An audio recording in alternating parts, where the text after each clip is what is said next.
You know what this is, James? What is that? This is the Hammer of Invincibility.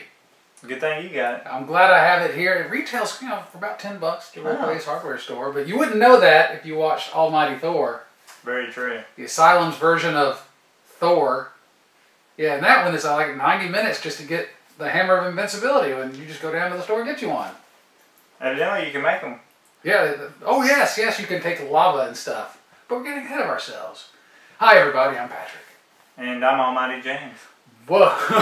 Wow. I got you, man. I'm stunned. I can't do anything with my name. Loki, Odin. I'll come back to it. Today we'll be reviewing Almighty Thor. And this is a... how do I be kind? I'm not going to be kind. It's not very good. I tell you, I was ready. I was like, man, this might be pretty good. The cover looks really cool. Hmm?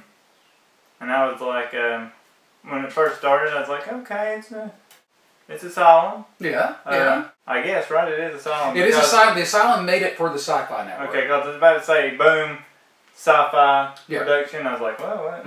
Okay. But anyway, and I was two perfect worlds melded together. Oh, yes. Yeah. Can't get much better. And at first, it was looking pretty decent. The scenes set on Thor's world, right, were pretty cool. I mean, they shot them on location in the woods somewhere, very picturesque, and they had some CGI views, landscapes that they tried to marry the two together with some success. But you're right, it's an Asylum film, so it's not going to be mind-blowing special effects. Correct. I think I saw an alien or a hunter in the background, but I'm not for sure.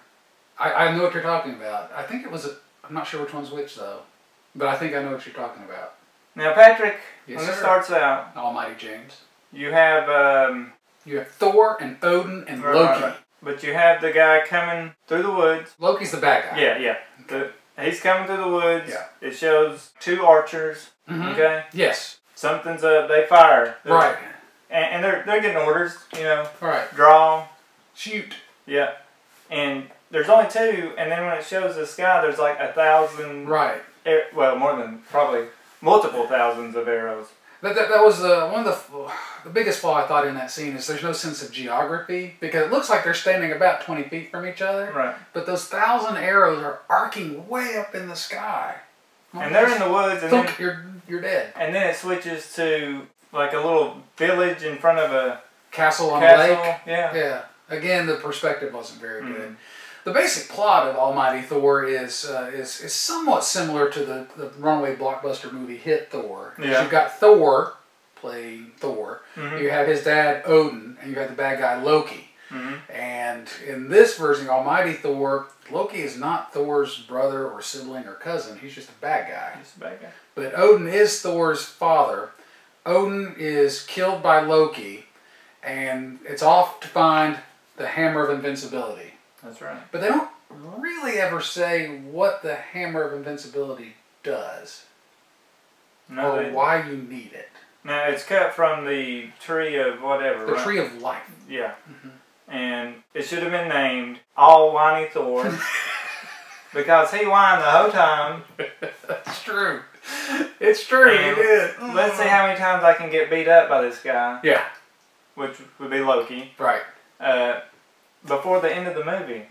And you had the lady that was with him. Right, and she's got a name, and I've actually seen the name written out, and I still can't pronounce it. So I'm just going to call her Lady. And she keeps telling him, you're not ready. You're not ready to fight him. I can do it. Right. And gets his butt beat every time. It would be something if, Thor, and they even makes a point of this, Odin and Thor's brother, who is not in the film very long, tell Thor that he's not ready to fight. And Thor's like, I'm ready to fight. And it would have been something by the end of the film, you see this new, mature Thor who's risen to the challenge. He's going to step into his father's place and lead and be awesome. But you don't get that progression. And I kind of felt that. I was like, okay, he's going to be, he thinks he can do it, but he's not quite to that point. But later on, maybe his father talks to him in a dream. Right. Kind of like a Superman, Jor-El kind of thing. And then maybe some No Retreat, No Surrender, where, where Bruce Lee comes and trains him. Right. But of course, it'd be somebody else. But what if it were Bruce Lee, though? That'd be Bruce Lee, man. all See, that would have been a good kick-assery twist. Thor. That would have been a good twist I wouldn't expect in a That's a kind of Thor keeps you movie. on your toes there. I get it, you know, it's the Asylum. I know what to expect from an Asylum film. And this one, part of it takes place in Los Angeles. Apparently you have to get to Los Angeles through this portal.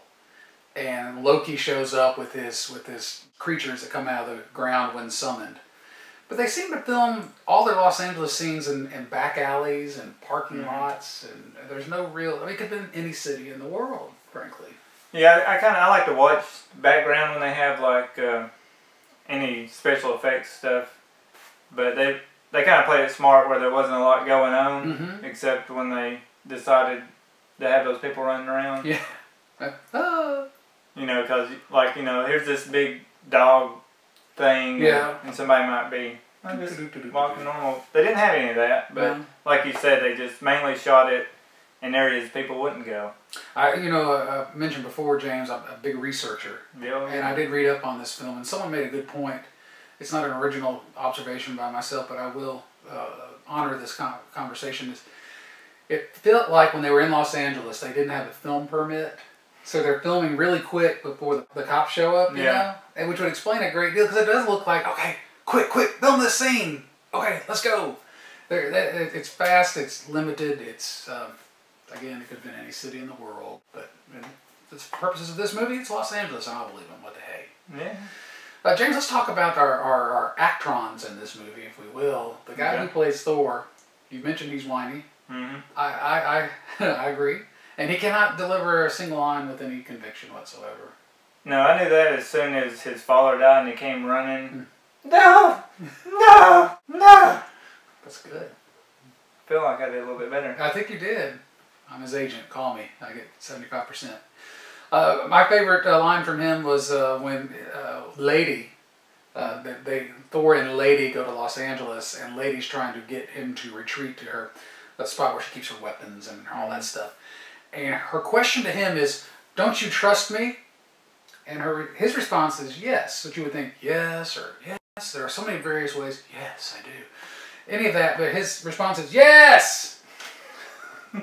And almighty, yes! I was like, why are you yelling? She's right there. Maybe that's what he was thinking. I'm Thor, so I have to over-deliver everything. And he does, in every possible way. I thought the guy who played Odin was very good. Apparently he's a former professional wrestler. And I thought he did quite well. He's 6'10" or 6'8", something crazy tall. And at first I thought when he was fighting Loki that they were doing one of those forced perspectives to make Odin look so much taller. But no, this dude really is that big. Yeah. And he actually can deliver lines, and he was impressive. He was a big guy. You think you get that for the character going all the way through the movie. Yeah, but it made him Thor. Yeah. And then Loki, Richard Grieco of 21 Jump Street fame, plays Loki. He's very good. He's one note, but that one note, it's a good one. He delivers everything like dirt. Yeah. The only thing I don't like about how they did him was the white makeup on the face. But I'm not going to do it around the eyes. Well, it's irritating.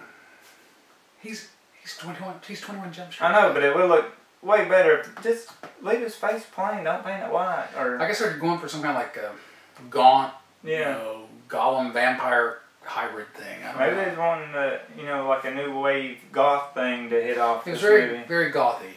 And points to this movie for not copying the costumes from Thor, the big one. They did try to stamp their own thing on this, so I'll give them kudos for that. And the lady who plays Lady, she was pretty decent. She's been in other things, but I don't remember what they are. That's what I was thinking. She's been in something, and I meant to look it up, but I'm not a big researcher like you. The Mummy. That's right. It just came to me. She's the Mummy lady. But she's also been in something where she's like a cop or attorney, or it's something for TV. Cop attorney. Lady. This fall on Fox. But yeah. She's half cop, half attorney. Oh, lady. Man. Call me. I will pitch ideas all day long. Something's got to stick eventually.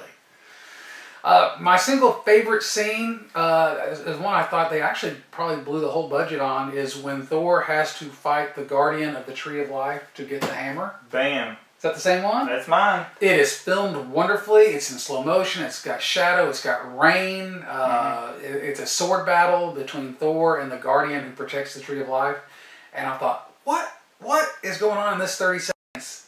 And the whole budget went into that 30 seconds. It had to, because I was like, if the rest of the movie was like this, this would be a really...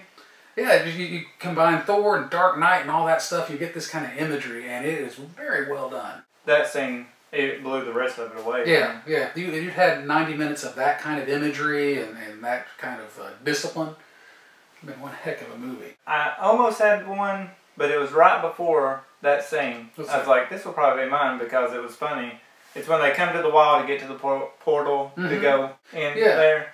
And she's like, what is this? Or do you see anything? And he's like, it's a wall! And I'm like, oh man. Wow. I'm yelling again because I'm Thor. The special mention should go, there are a couple bits where the special effects are actually quite decent. And again, a wall is involved here. I think he hits the wall, or he takes the hammer and he hits the wall, and you see this crack go up this wall. I thought that was well done. Yeah. It served its purpose, and I thought that was rather clever. As we said earlier, it's a sci-fi movie, so no random act of nudity, no language. The violence is TV standard. Yeah. And you know, the new Thor movie, Thor, is coming out soon. Oh. So this might whet your appetite, or it might not. Who's to say? But watch it and find out. Yes, indeed. Are you ready to render your verdict? Yes. Your hammer of verdictness. I am. Go ahead. I'm gonna give it 3.5. Wow. The only reason is that mainly that scene. It looked pretty decent, probably because it's on Sci-Fi's dime or however. Yeah, I guess they probably contributed some things to it. And yeah, so that's why. Yeah. Hey, brave. Almighty ranking. My almighty ranking is not so mighty. It's only going to be 2.5. Right down the middle. Good parts. The scene we've been talking about. The guy who plays Odin is very good. Too bad he couldn't be in the movie more. Richard Grieco was good. I don't think I've ever said those words before. But he was good. I got to give credit where credit is due. The downside, the guy who plays Thor is not good at all. And the plot, I still want to know, even though it's pretty cool, what's it do? Yeah. I guess we'll find out in the sequel. That's right.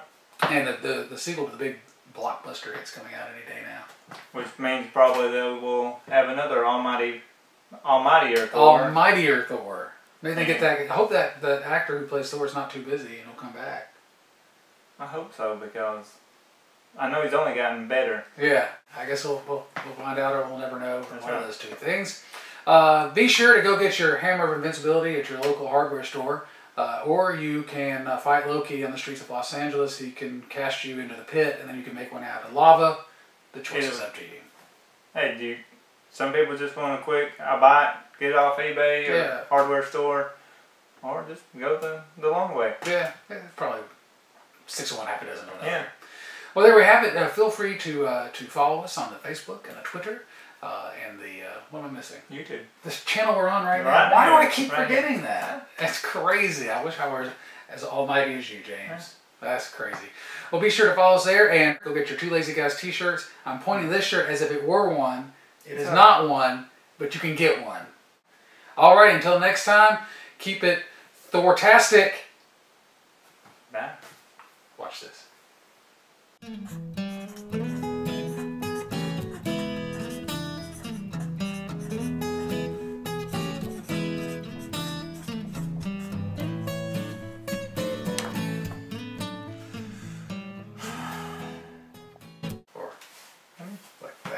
Let me give that. You want to give it a shot? It's pretty cool. It's invincible.